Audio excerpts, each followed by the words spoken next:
enlisted in the Navy to avoid going to Vietnam. I got a draft letter on Saturday, never opened it, joined the Navy on Monday, and then opened the letter.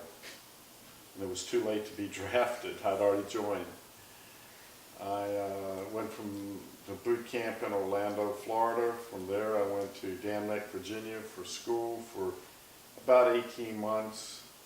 Then I was stationed in Charleston, South Carolina, where I ended up on the USS Grant. And I spent about 3 years on the Grant making patrols in the North Atlantic. I was a central navigation computer technician, working, knowing where the submarine was at all times. And I did other things on board, like I maintained radars, electronic countermeasures, anything forward electronics. And then from there I went back to Dam Neck and I taught for 3 years before getting out.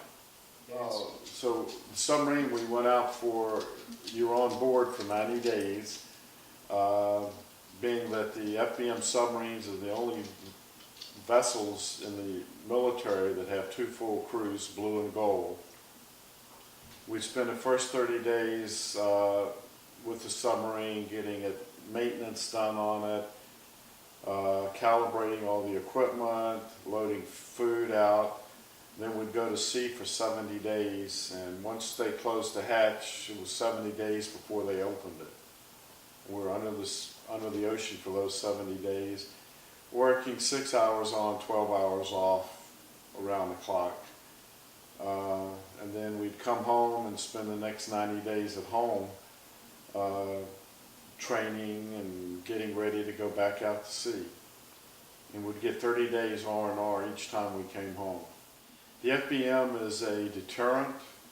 Its whole purpose is to be hidden, not found, and being a deterrent, it has nuclear weapons on board that can be launched and basically put anywhere in the world.